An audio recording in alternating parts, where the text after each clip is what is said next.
Natalie. Good to see you. Yeah, good to meet you. How are you? Great. Nice. I'm so excited to have you on and to talk to you about your film and your past movies and everything in general. I was researching you. I know that sounds kind of stalkerish, but I was, and you seem like such an intelligent, fascinating woman, and I'm just so excited for this. Or weird and strange. More you research, hey, everyone else go do the same thing. True, true. It's always a good thing when someone researches you, right? Just as much press as possible. It's always best. Cool. Um, Well, why don't you sort of tell us who you are and the audience who you are and a little bit of an introduction, and then we can sort of go from there. okay, well, my name is Maria Yoon, but I'm better known as Maria the Korean Bride. For those of you who don't know, I've been married 50 times, 50 states, 50 different husbands, wives, to name a few. But when I don't produce art and make art, I'm also a museum educator and art consultant. Nice. And where in the world are you right now? I'm in downtown New York City. Nice. And that's where you live? I am. Well, how long have you been in New York for? All my life. I've been Oh, here, grew wow. up as a New Yorker, Nice. but I'm I a love first New York. American. So yeah, but I Okay, moved to the States when I was like 7 years old. nice. Um, Well, I'd love to sort of hear a little bit about your film. So, I mean, for those of you who don't know, Maria the Korean Bride Ghost Wedding was one of our finalists, or is one of our finalists for South London Film Festival. And I've seen the trailer and it looks really fascinating, a lot to like learn in just one small trailer. And I'm really excited to sort of see the whole thing. But why don't you tell us a little bit about the film and maybe also a little bit about your first film, Maria the Korean Bride, that you made, I think it was in 2013, and then we can go from there as well. Well, Sorry, that was a lot. it is. I don't know how I could condense everything in such a short segment without losing anyone. Those of you who's joining us, thank you. Maria the Korean Bride Ghost Wedding is a sequel to Maria the Korean Bride. Natalie, you're right. 2013, it was released to the public. It was done 2012. That project took me almost 10 years. Well, 9 years, rounded off to 10 years. Why? I was fascinated to hear about love and marriage and commitment in America. And I didn't want to have those conversations just with my family because my conversation with my folks, my family did not go very well. So there was no conversation exchange. It was like one-way street. I decided, you know what? I think it's done here. I'm going to bring it up to other fellow Americans, what they have to say. Maybe then it's more reasonable. So that journey took me almost 9 years because 50 states, I mean, my gosh, I thought China was big. America is equally as big. I and, can imagine. yeah, so that journey took me a long time, and along the way, it was a one-woman show. I had to drive, I had to seduce guys and girls to randomly marry me. And it was a lot to hear their perspective about commitments. And then when I had heard about the ghost marriages taking place mostly in Asia, I had to know. And it's basically, what is ghost marriage? I know there are a lot of ghost movies out there about ghost marrying the ghost, and no one actually wants to talk about it. But I really wanted to talk about it. I was really sincere because it's a ritual. It's a tradition. We all have tradition and rituals wherever you come from. And those are the conversation I wanted to have with the other people. But this time narrowing and focusing, traveling to the world where they're actually honoring this tradition, which happens to be in China. So I went to China and Taiwan where the deceased spirits could actually tie the knot. Nice. And married. Can you imagine? Is there marriage after that? The answer is yes. How did that sort of feel? And if I may ask, who did you marry? Well, I didn't want to make the appearance by myself, so guess who I invited or brought with me? Who?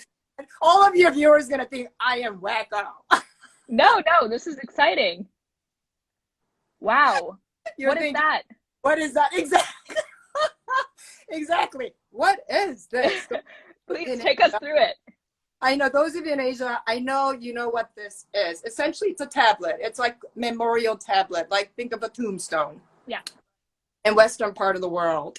But this is more portable because I obtained him in Taiwan. So this Nice. is says, I can't read Chinese. I'm Korean. I told you Korean American. And I think this says my husband, my departed spirit's name, Howard Chen.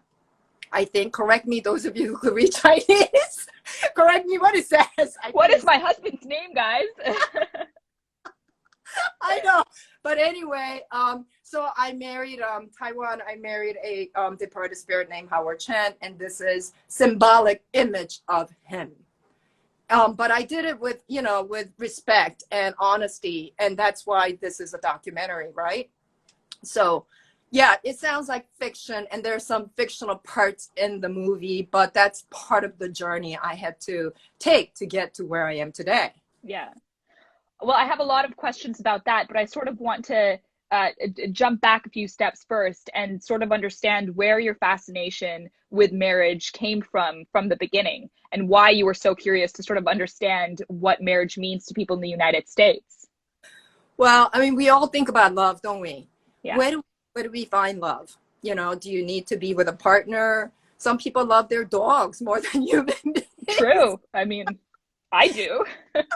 You have pet. Okay, Yeah. that's great. So basically, I wanted to carry on that conversation. I mean, first you have to love yourself, right? Before you could actually share that love with somebody else. And my parents, you know, I'm coming from, I know it's hard to believe, but I grew up in a very conservative background where women are generally in the kitchen cooking, you know, raising family, and, you know, your father, they go out and they do, you know, they make money. And to me, I just don't know if I wanted to do that. I don't think marriage was in my calling card. And that's why, I had issues with that. So you had issues with the traditional sort of marriage that people think of, as in like the woman in the kitchen, the father goes to work, the woman gets the babies, and that's sort of what marriage is. It's this formal financial agreement.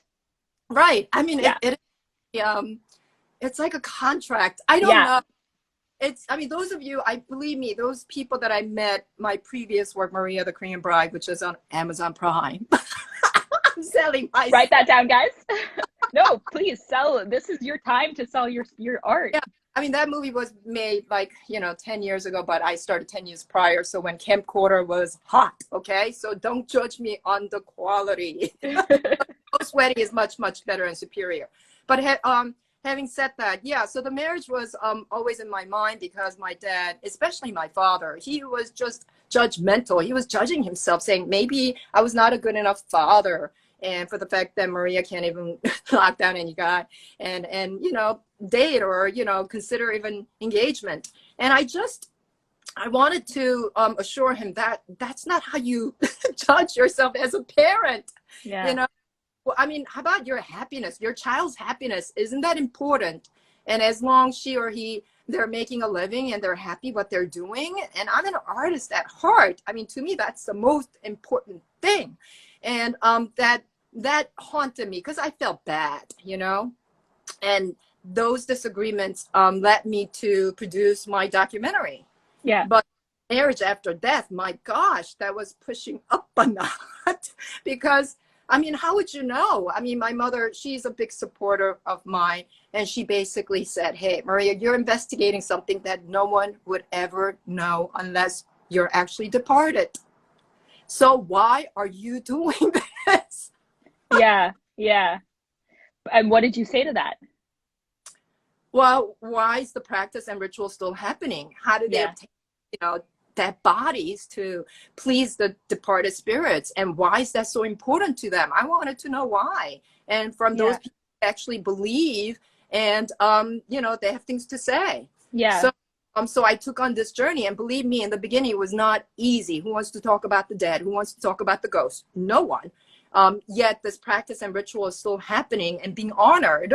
So, and then also, how expensive are they? How do you obtain dead bodies? I mean, where do you go? You go to the hospitals? I mean, where do you go? You go to the cemetery and you dig up the bodies? I mean, all of those seem just so much to me that is this really happening?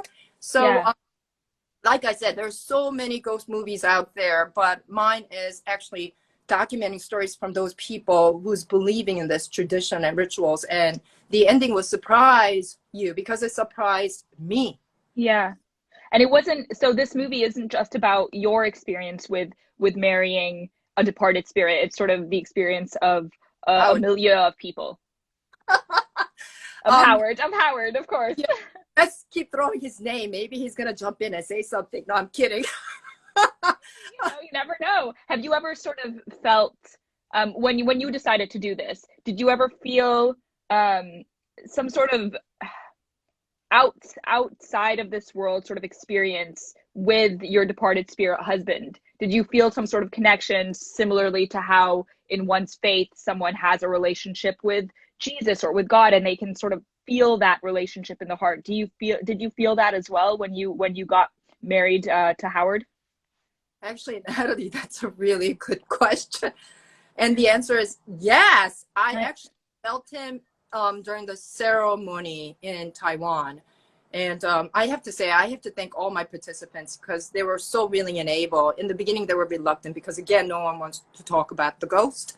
But once I was able to recruit them through help of many, many participants, it was just out of the world because I told you, I mean, I don't know if I told you this, but I'm a performance artist at heart. Yeah. That storytelling became a filmmaking medium for me. So when people are willing and able and they want to see your vision with you, that is incredible experience. You have to go with that process. And it's not always scripted. It's just like, whoa, I didn't expect that. I'm just going to go with that. I mean, initially in Taiwan, Taoist priest, they said, marry a rooster, live rooster. You can do that as well. Yes. And I was like, where am I going to find live rooster? Seriously? You're a city girl, New York City girl, telling me to get a live rooster and marry? Live on a farm. I mean, this sounds really crazy. I Yeah. mean, yeah, I mean, I did look for it, but we didn't have any luck as if it was meant to be. But like I said, the process was very important for me. And what was the question about the, what was the question? I forget that. I think the question was whether you ever felt in sort of while you were getting married to Howard and during the process, whether you ever felt a sort of spiritual connection with him that you couldn't explain to anybody else. I did. I actually did because the ceremony was so long. I'm so used to being boom, boom, let's go in 50 states from my previous earlier documentary work. Yeah. That I thought it would be really condensed, but they showed me the way how it's originally done. And a lot of people don't know how ghost wedding is actually done. They talk about it, they show it, but they don't know. And there was no shortcut there. In my documentary, I have to sort of condense, but I show the entire process as if it would have been the 3 hours. I mean, I Wow. the hours of ghost wedding ceremony. No way. You guys will be falling asleep watching my documentary. Oh no. So that's, but that process was so long. And during the process of me getting married, I felt something. I mean, there was and I do say that I do narrate my documentary. So you're not on this journey alone. And like I said, I don't speak Mandarin. I'm Korean American. So I speak Korean instead. And it was interesting. That whole entire experience, I felt something, and so did my tablet holder. My tablet, as in Howard Chen's, you know, somebody had to carry this. I couldn't like this the whole entire time. It just looks ridiculous. I had like a bride. Right, of course. Yeah, so I did feel him. I think I like to think that I did feel him, but who knows? Yeah, no, that's very interesting. In terms of your past marriages as well, was there any point where you didn't want to let the marriage go, where you maybe fell in love with one of your husbands or wives? Well, Sorry if that's a little bit too deep, but I'm so curious. I did have a crush on someone. I did. Nice. Maybe I did have two. I don't. They've since then they've gotten married and they have kids, and yeah, I did have a crush on someone. I did. Okay. I mean, I'm 50 people. I'm sure you would have a crush on at least one of them. I'd be surprised if you didn't. But maybe Howard's number one. We can say Howard's number one. Right now, at the moment, that's all I'm thinking about. And your relationship with, or you said that you had sort of a conversation with your father and he wasn't very on board, but that your mother is very supportive. Does that sort of still stand with your work today, or how does that influence your art today? Yeah, it's still the same. My mother's always been there. My dad, I don't know. I think he's come around because he's gotten old. But yeah, my mother is still my number one cheerleader. So Nice. with her, I would not be where I am today. Really, I am so grateful. Yeah, moms are great. Okay, I'll sort of go a little backtrack again and talk a little bit about what films or artists inspire your work, and as well as your performance artist work outside of just your documentaries. Oof, there's so many. I mean, I like movies that empowers women Mm. and give voices to women. So, feel good movie for women. So recently, The Glorias was released, right? Yeah. On the feminist, 70s feminist. I love movies like that. Mm. And that's essentially what I want to do when I make these, when I create these stories. Yeah. Have you? Artists, yeah, go ahead. No, sorry, you go ahead. Artist wise, I love performance artists. I mean, there's so many, I cannot list them all. But James Luna, he's been a dear buddy of mine. He passed away, so it's a sad moment. But yeah, I love even artists who's got a statement to make. So Yeah. so, but I also respect people like Andy Warhol. He was such a savvy businessman, and but also a party man. So I love that how you could mix the two together. So that's Yeah. important. Other than your two films right now, has there been any other sort of pieces of art that you've created or are planning to create, that empowers women? Right now, I mean, you mean talking about the future, what's coming up in the future? Hmm. Um, I mean, this during the coronavirus lockdown, I've been thinking a lot about myself. And That's, as an I mean, we all are. I think that's totally normal, very human of us to sort of think about ourselves and really self-reflect when we're living in a world where we can't really do anything else. exactly, even if I'm with Howard. I'm sure Howard understands. I'm sure he's very proud of you for sort of self-reflecting and taking that time. He's like, my wife's fierce and she's independent and she's great.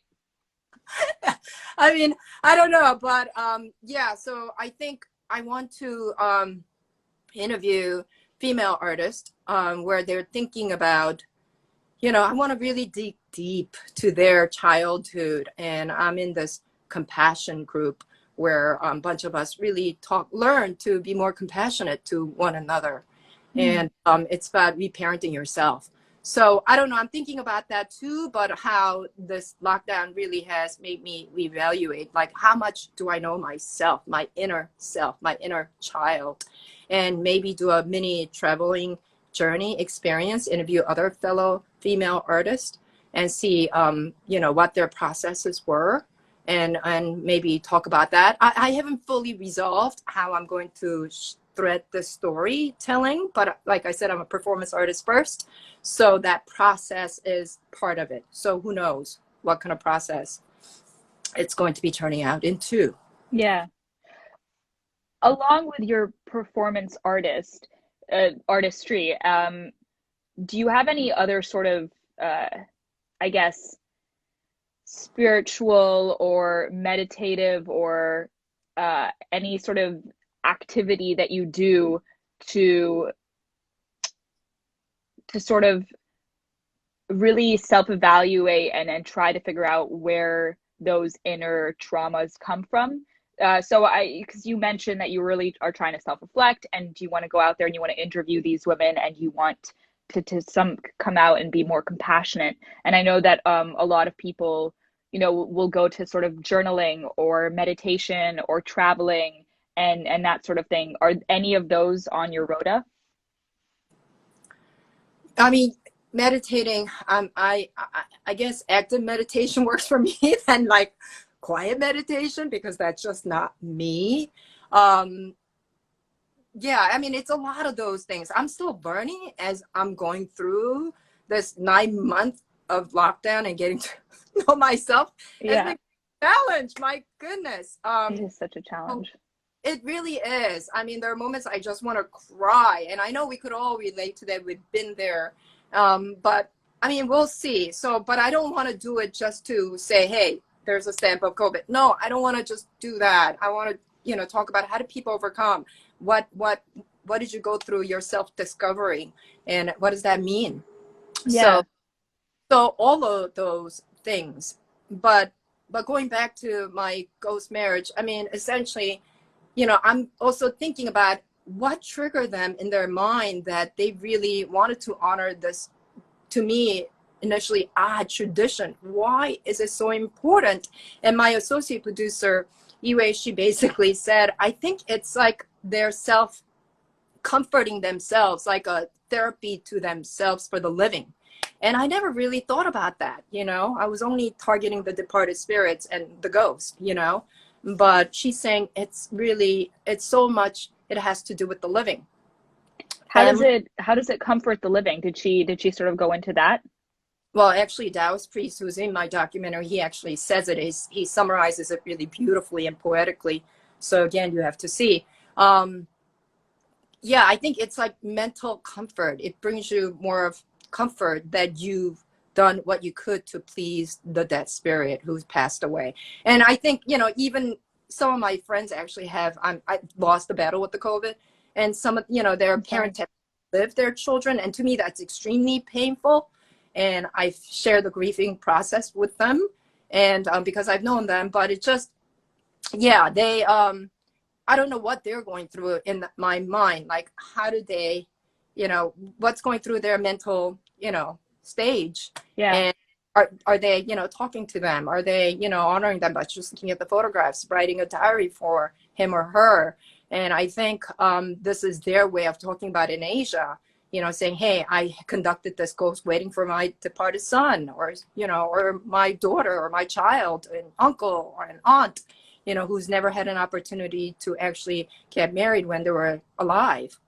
That's actually really beautiful. I mean, it's almost like when someone has a funeral, a lot of people say the funeral is not for the dead, but the funeral is for the living. It's to celebrate the dead's life and for all of you to be there together. So I guess it's the same thing when you're honoring your dead child or your dead husband, or anyone that you've been close to. You're honoring their life. You want them to sort of have as much as they can, and that they didn't have in their living life. Um, Oh my God, Natalie, that is so true. I didn't really make that connection because I was only thinking about China and Taiwan. I mean, Korea, I'm told they used to do it too, but look at the nice. population. China is so big and massive. So that's where I had actually had to go. Yeah. But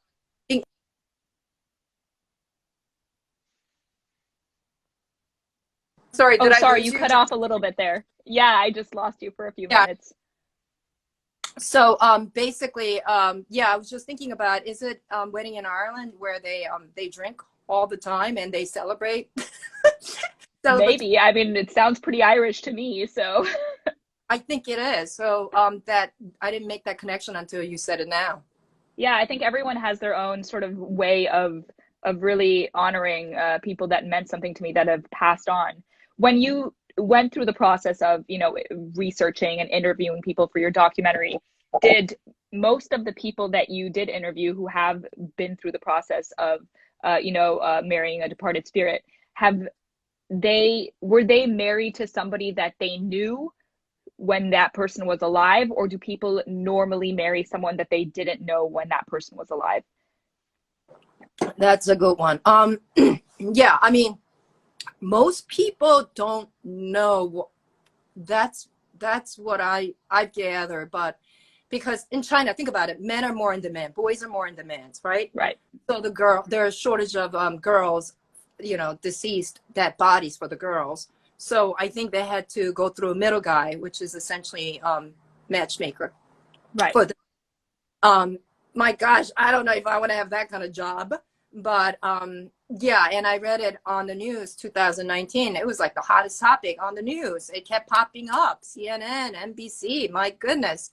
It was all over the internet. And that's what also interested me more than ever, that people are still fascinated. They want to know more. So there's not enough information that's written out there in the world. So yeah, so most people don't know, but they tend to marry within the village or the communities they're in, because there's that trust issue, right? Mm-hmm. So so I think they take that route first. But if there's shortage of women to go around in China, you have to go to the next village over, the following village over, even the city. So that's what I found out. That's interesting. Have you ever heard, I mean, I don't know, this is sort of a shot in the dark kind of question, but has there ever been a sort of case where the family will marry their daughter off to a departed spirit because the daughter doesn't want to marry a man and might be almost forced to? No, I don't think so. But in Taiwan, it's slightly different from China, mainland China. Just because Taiwan, like you'll see in my documentary, I think I included in my trailer. Those of you who's wondering what I'm talking about, the red envelope. There's a money red envelope. If you see it on the street and you pick it up, then you're destined to marry that person. There's no negotiation whatsoever, because if Really? honor that. If you don't honor that, bad luck is going to follow you wherever you go. So I guess Really? a lot of people are superstitious, and I am too.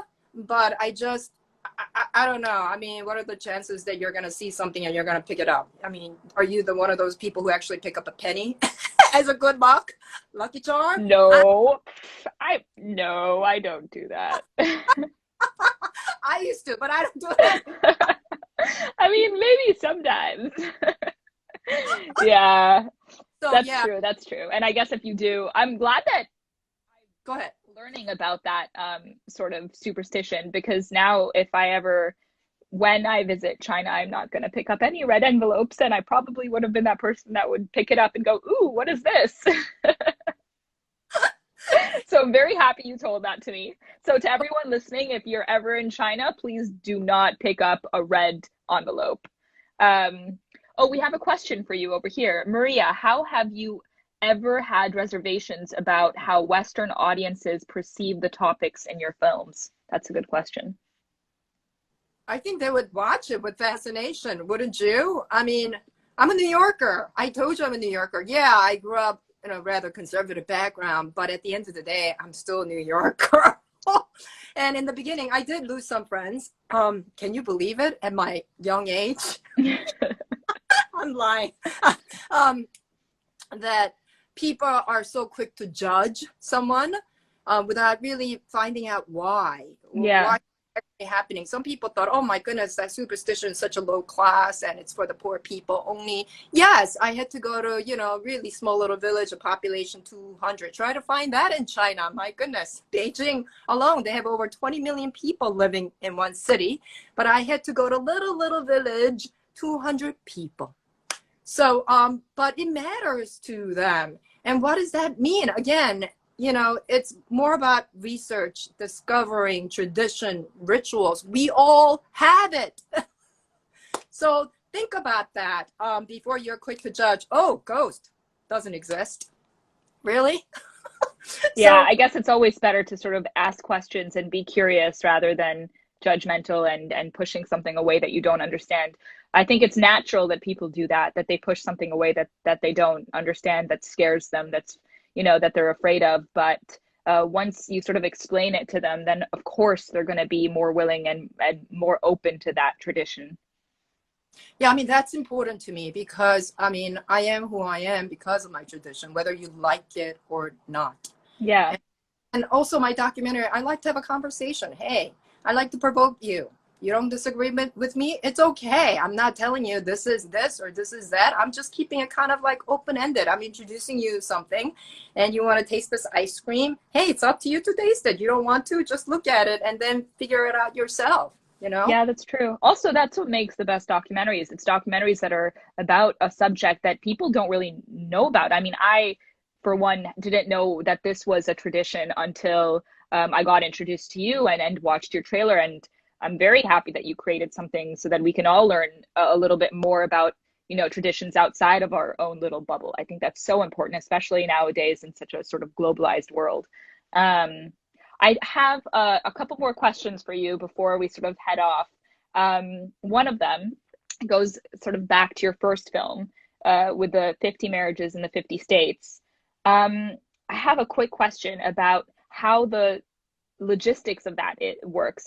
Did you have to, you know, get a divorce every single time before you had to remarry? And how did that work? And did that cost a lot of money for you? Well, I mean, well, I would encourage your viewers, go check that out on Amazon Prime. Yeah, because that probably a lot of, yeah. So Amazon Prime for the first documentary, guys. Maria the Korean Bride, made in 2013. Yeah, I mean, in the beginning, I mean, I didn't get divorced because I didn't have that kind of time and money to stay there and get divorced. So you just jumped. I just jumped. I was like on the go, like boom, boom, boom, boom, boom. Oh, I Nice. Minnesota. I have to go to, you know, Illinois next. I have to go to I have to go to Iowa. I have to do this now. Because I mean, yes, in the beginning I did receive a little bit of funding, but that funding in 50 states, my goodness, it did not last very long. So Imagine. most of the funding came from what's called as credit card, Visa, American Express. So yeah, but I learned so much about America, and I'm lucky. I'm grateful to say I actually know someone in every state. So yeah, that's a big deal to me, as if I have family in all 50 states. Yeah, that's true. It is. So it was like basically on the go weddings. I didn't get divorced. My first state was Las Vegas, Nevada, which is considered the capital world of weddings. But then symbolic weddings have come a long way. People actually get married symbolically without actually getting officially stamped and with the marriage certificate. So you could see my documentary as a symbolic wedding with Okay. the earlier work, but in Las Vegas, I did try to do it more legit, getting the marriage license. But then when I went to Mississippi, my goodness, they wanted me to get blood tested to make sure I was not related to my spouse. And 2 weeks of staying in Mississippi, I have nothing against Mississippi, but I don't want to stay there. So I meant spending more money that I didn't have. So yeah, so I cannot say it's all legally binding in every single state, no. But every state also has different rules and regulations. Like not only do you have to get blood tested, you have to stay there for 2 weeks, and you have to, there's a whole process. Oh wow. That will be really interesting to sort of learn about as well through your film about the logistics of how different marriages are in each state as well and what marriages mean to each state. Mean, Okay. I don't talk everything about it, but I show how each state is unique and Yeah. different. Yeah. That's awesome. Yeah, Kiri once is asking when you will be coming to London to make your artistic mark. I don't know. Choose me as one of the winners on the 20th. I know you guys are not on the jury committee, but hey, my friends are like dying to see at least the little snippets. So we'll see what happens. I mean, I'm still in the beginning distribution stage. So so we'll see when that's going to be. I've yet to have New York premiere. So when that does happen, I'll let you guys know. Yeah, and I mean, until then, I'm very excited to sort of follow your journey on your Instagram. And do you have a website or do you have any other sort of platforms where you're able to release your work other than, you know, your first movie on Amazon Prime? No, I mean, just follow me on Instagram, Maria, the Korean Bride. I have same thing, Facebook as well. Ghost Wedding. I think I put Maria, the Korean Bride, Ghost Wedding on Facebook. Just fine. I'm all over the internet. You could easily locate me, message me, and write me, stalk me. I don't care. I mean, Just like I did before this interview. exactly. Sorry, Howard. Hope you don't mind. I was stalking your wife. Let's show him again. Those of you who joined us towards the end. Yeah, I really do think this is like his name. It must be his, but his Yeah. name is so long. I guess it's got my name too then. I don't know. Well, that's beautiful if it does. You're sort of like intertwined over there. I know. Yeah, Well, it is. thank you so much, Maria. This has been so, so great talking to you and meeting Howard and sort of understanding your tradition and how you honor, the departed spirits in China, and then how you've explored that in other sort of countries as well. And I'm really excited to watch both of your movies, truly. And this has been really nice talking to you. Thank you. I look forward to meeting you guys one of these days. Yeah, for sure. Okay, Okay. I have a great day in New York, I guess. Thank you. You too. Thanks. All right, bye, guys.